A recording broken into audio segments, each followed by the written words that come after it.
Welcome to Taiwan Talks. I'm Louise Watt.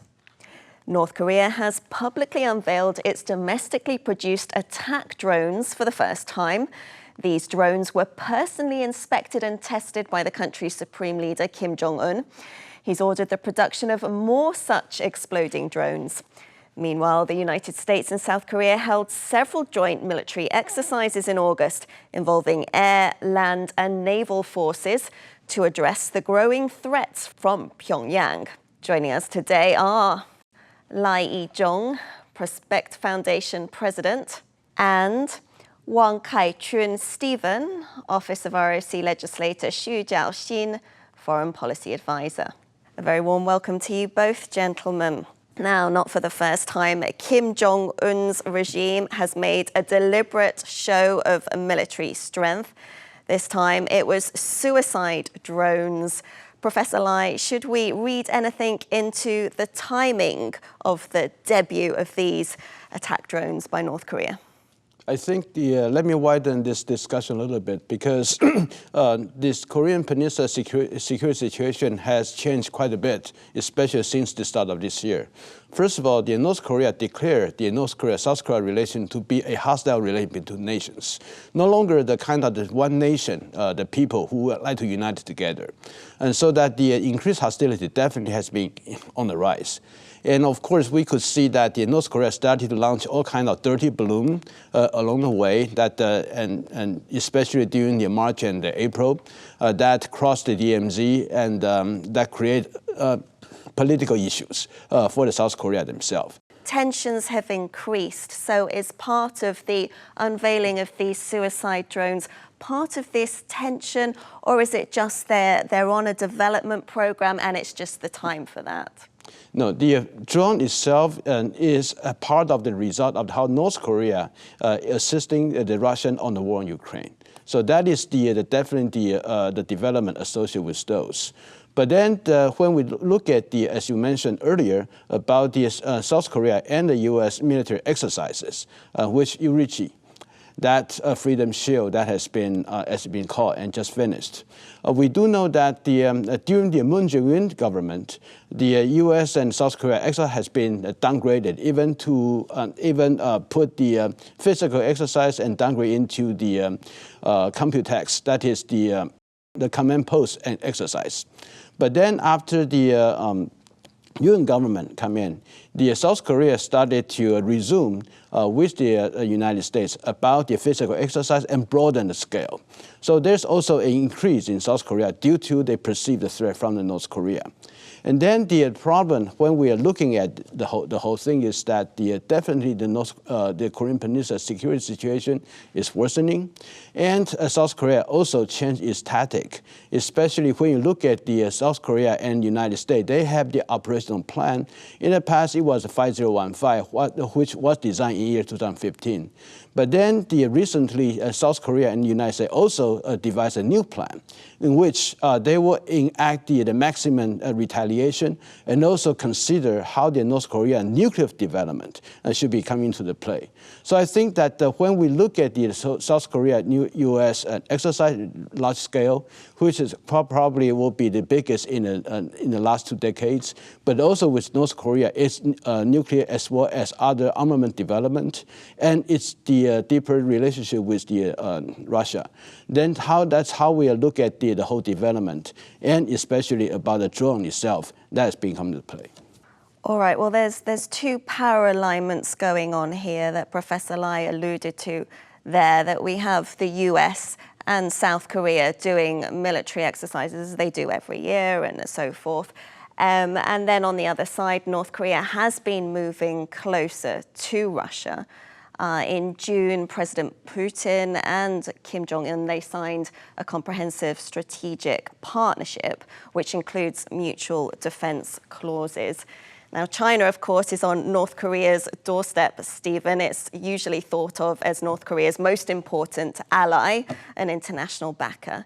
What does this growing friendship, this closeness between Moscow and Pyongyang mean for China? Well, thank you very much for that question. I think, first of all, I will try to identify some of the key Chinese objectives on the Korean Peninsula. I think number one is the Chinese are always trying to ensure an effective buffer exists between itself and also the U.S. military and also its security arrangements in Asia. And the second part is to achieve the first one. Beijing has to make sure that the DPRK's diplomatic and military activities will either complement or minimize its impact on the CCP's foreign policy. So it is obvious that Russia prefers to complicate and make U.S. become distracted militarily and politically, and is deepening relationship with the DPRK helps with that objectives, both on the Ukrainian front because, for example, providing traditional ammunitions, and the DPRKs are satisfied with more technology assistance with these defense pacts. China, however, is a very interesting position. I think it's a little bit early to tell whether or not China finds this to be more positive or negative towards itself, because typically an uncontrolled Pyongyang can often bring complications for its own security. One of the most obvious example is the deployment of THAAD in 2016. So, for example, in 2016, January, the North did their fourth nuclear test and claimed it's kind of like a hydrogen bomb. But on the same year, in February, the Chinese Foreign Minister Wang Yi said, to a certain extent, the North Koreans have to suffer some consequences or pay for some prices. And then ultimately, exactly on the same year, 5 months later, THAAD was formally declared to be deployed in South Korea. And that, of course, is the U.S. A military system that the Beijing feared could actually look into China's own borders as well. So that's why, then that led to a actually deteriorating relationship between Beijing and Seoul because of that system. Absolutely. Yeah. Professor Lai, what would Beijing's ideal scenario be here? Because Beijing also, since the war in Ukraine, Beijing has really helped Russia. It's been a lifeline, as it were, given that Russia faces international sanctions. And we know that Beijing, as Stephen says, views North Korea as a buffer. What would be the ideal scenario here for Beijing as Moscow and Pyongyang grow closer? I think Beijing toward the coming closer together for the Pyongyang and the Moscow relationship with a bit of the uneasiness. Because in the past that Beijing has the what he said about controlling the Pyongyang is doing. And if you look at Wang Yi, his statement, Foreign Minister Wang Yi, his statement in year 2016, he has also 3-no policy toward the North Korea, toward Korean Peninsula. That is no war, no chaos, and no nuclear. So no nuclear at that time still the Beijing's preferred policy. But of course, as the situation evolved, that this year in the Shangri-La dialogue, we started to see that the Chinese Defense Minister, Dong Jun, when he talks about North Korea, no longer about the 3 no's, but 2 no's. That's no chaos and no war. No nuclear has been, and ostensibly, interestingly, has been taken out of in his speech. But then going back to basically the North Korean issues, I think that China is worried about whether its influence in North Korea will continue to be there, because it probably will dilute it due to the Russia's increasing role there. But the Chinese will look at North Korea as, just Wang Jun said, that as a buffer state between China and the United States and the South Korea combined forces. So that the China, I think, will continue to look at the distance, but still at the same time try to increase its influence a little bit about North Korea in the situations. Okay, well now let's look at North Korea's increasing weapons tests and threats in recent years, and they're viewed as a way to pressure the United States into recognizing North Korea as a nuclear state. Kim Jong-un recently declared that North Korea must be ready for confrontation with the United States. Stephen, how much of a threat does North Korea pose to the US? Well, that's a very good question. I mean, at least for the current administration, one of the most concerning thing, I think, for Washington is the proliferation of nuclear weapons, both for the North Koreans and the South Koreans. The recent deployment of the U.S. nuclear submarine to South Korea seeks to reassure Seoul that the U.S. nuclear deterrence, the umbrella, continues to be applicable and effective for South Korea. So I think I do not believe that the current administration will try to alter its current approach to North Korea. They will continue to be very cautious. They will continue to see the threat of North Korea as to not, first of all, is the foundation for the strong R.O.C. U.S. military alliance. And then secondly, it definitely ties into the U.S. security reputation as an ally in this region. Is there any way, do you envisage anyway, either of you, that the US could actually consider compromising somewhat with North Korea, particularly as geopolitical tensions rise? Could we see the US want to have some kind of deal with North Korea that could see them compromising some of the things that have been set in stone for them before, you know, like not removing all sanctions and so forth? President Lai. I doubt it, because the United States basically want the denuclearizations. That's the first principle. And North Korea, Kim Jong-un already said that North Korea is a nuclear state, is not going to give up any nuclear weapons.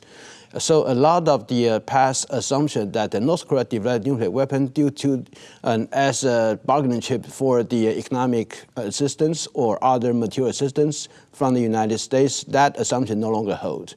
So that I seriously doubted how that compromise can be made. And also, Trump did try to make some. He had a meeting with Kim Jong-un twice, but the second meeting in the Hanoi actually fall apart, so that no longer that's going to, and that path will be able to be successful, I think.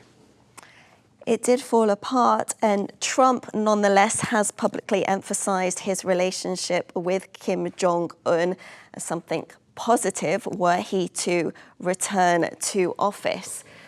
Stephen, would the relationship between Washington and Pyongyang change if Trump ends up winning the elections in November? Oh, that's a good question. I mean, first of all, yes, Trump did kind of imply that, number one, proposal on reducing U.S. forces in the Korean Peninsula, and also, to a certain extent, suspend joint military exercise. And throughout the campaign trail, he did talk about he got along with Kim Jong-un. But there are several factors that might influence in terms of how Trump would try to change the current foreign policy direction, Washington to Pyongyang. I mean, number one, definitely we need to look into what Congress is going to be made out of in the future. Of course, if you have a Democrat majority, I think the Democrat administration and the Democrat Congress are quite consistent when it comes to their positions on Pyongyang. And then secondly, interestingly, if the Republicans retain majority and if Mike Johnson continues to be the speaker, he had emphasized many times that there's a new axis of evil. You have, for example, Russia, China, Iran, and also North Korea. So even if Trump in the White House on the executive side wants to perhaps alter some directions, I would not be surprised if you have a Mike Johnson majority or a Democratic majority in Congress will try to disencourage that. Trump very much, he tries to go for a top-down style of leadership. So that's why we saw him meeting with Kim Jong-un personally in Hanoi in 2019. Biden, of course, we've seen him go more for a multilateral foreign policy. And again, he's tried to get allies together when dealing with the nuclear issue in North Korea. President Lai, if Kamala Harris becomes president, do you see her continuing with President Biden's approach? And I believe so, that first of all, although Kamala Harris hasn't talked about the foreign policy issue, especially on the North Korean or other the Russian invasion of Ukraine, but I believe that her foreign policy team basically will be composed of many of the Biden team's people. So the approach, due to the continuation of personnel, will basically be whatever the Biden administration has done right now. But also I'd like to add out about the former, when Trump was able to meet with Kim Jong-un. This is not just because Trump himself wanted to meet him, but also because of the South Korea president at that time, Moon Jae-in, encouraged that.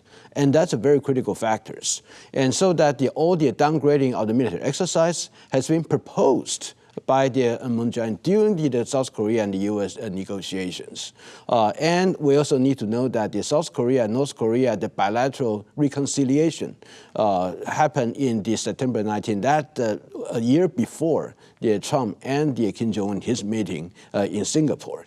So that without the South Korea an active encouragement, I do not think that the Trump and the Kim Jong-un will be able to meet. And with the current president in the South Korea, Moon, I seriously doubted that even if the Trump becomes the president, that kind of the trick he will be able to play out again. Okay. All right, well, we started off talking about the suicide drones that North Korea has now unveiled. And drones seem to be, they're almost like the new buzzword in modern warfare.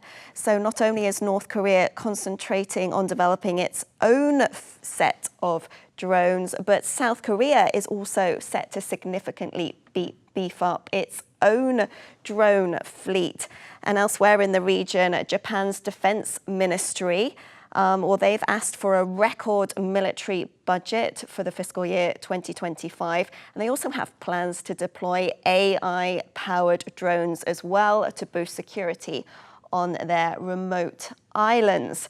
So what should we make of Japan's focus on unmanned weapons, Stephen?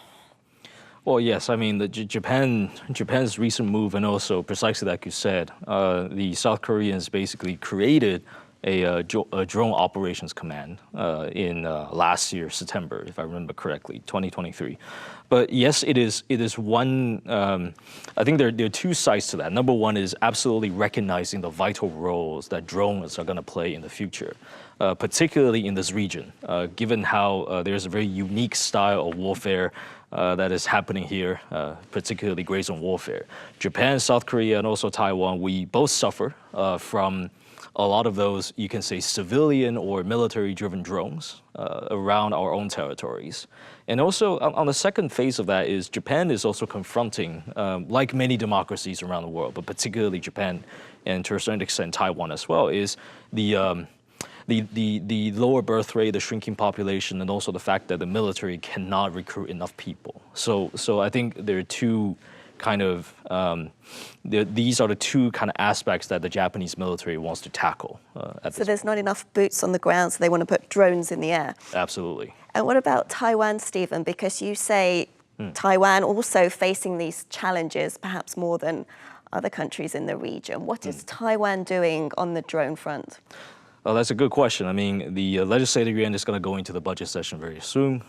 There are already reports in Taiwan that our military is spending a lot of money and also at the same time acquiring a lot of domestic and also foreign drones.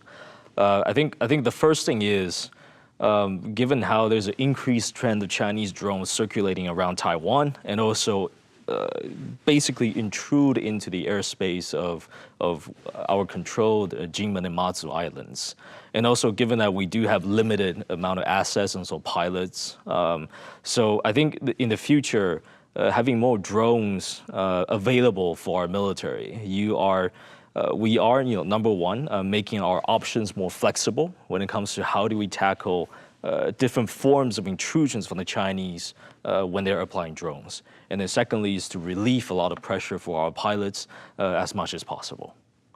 President Lai, what do you make of this growing trend towards drones? Is it simply, as we've spoken about Japan, for instance, it hasn't got enough people, it's got a recruitment drive problem, so drones helps make up for that. Is that the main reason behind this move towards drones? I think there are definitely not enough pilots, not about the boots on the ground, but not enough pilots in the air. That definitely increased the possibility of using drones. But also the war in Ukraine as well as Israeli war on Hamas right now also demonstrate the kind of usage that drone has changed the whole outlook of the battlefield. And if you look at the Russian invasion of Ukraine, right now in every single day, we saw about the 1,500 drones in the air.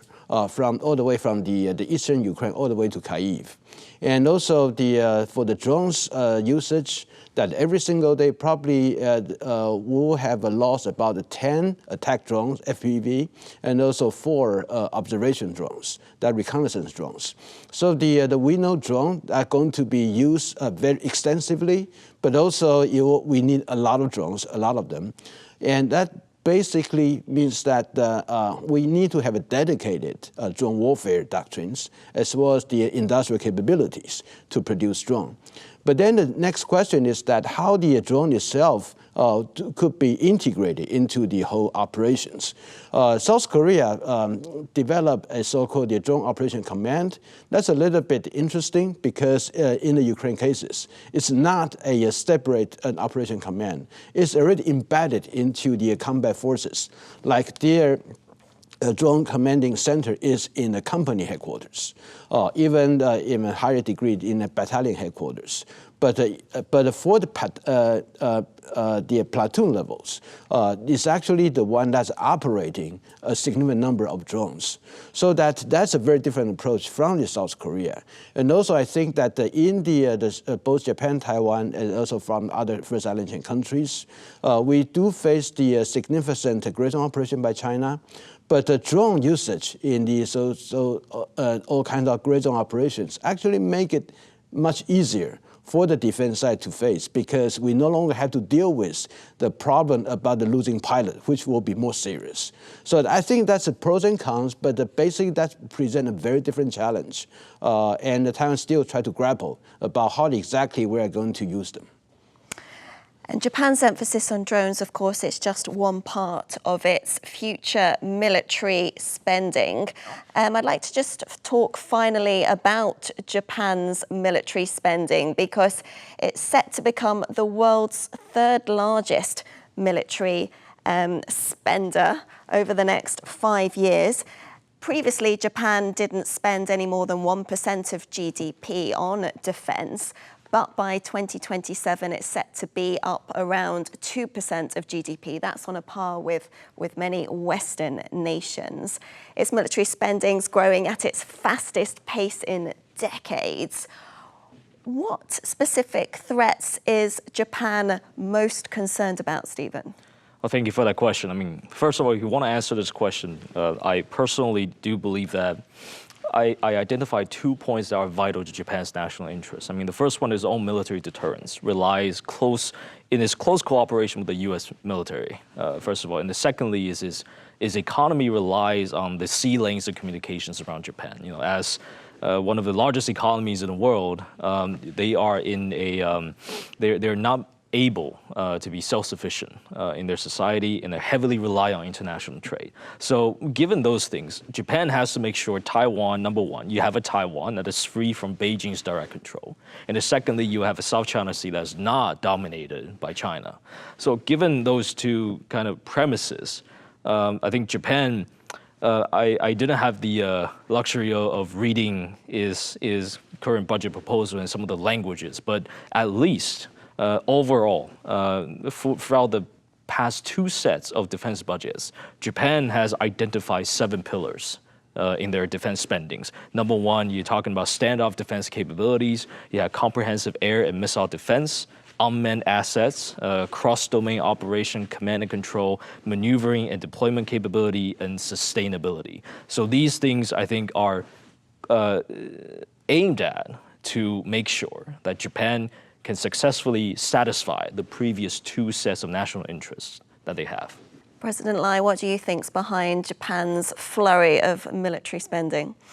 Yeah, definitely the threat perception is changing. That's the primary reason for Japan to dramatically increase its defense spending. And China definitely is the main driver, but also the North Korea as well as Russia. Because for Japan, the war in Ukraine not only demonstrates the kind of the danger that the war actually could happen, but also the China-Russia axis as well as their cooperation with North Korea, and let Japan have to face both China, North Korea, and Russia probably at the same time. Remember, Japan still has a territorial dispute with Russia, and North Korea always targeted Japan, and not to mention about China. So I think it's a combination of those, especially with China, that become the driving forces for Japan to increase defense spending. And how likely is it, do you think, according to Japanese perceptions, that it will be involved in conflict over the next 5 to 10 years? Conflict with what? Well, with Russia, with North Korea, with China, you tell me. Well, the Russia has to make a move first in order for Japan to be able to engage, and the same as North Korea. And should the war on the Korean Peninsula happen, Japan always play a role as the real base for the United Nations Command, so that the Japan probably not directly will be involved, but it will provide the protection as well as the support basis for the United Nations Command that is engaged in the Korean Peninsula due to North Korea's contingencies.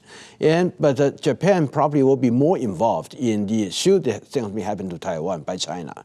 And so that under the U.S.-Japan alliances, the U.S. engaged, Japan whether as the real support under the U.S.-Japan alliance for the United States, or Japan declare the situation, the survival critical situations, that Japan can deploy its own self-defense forces in the area surrounding Taiwan for Japan's own protection.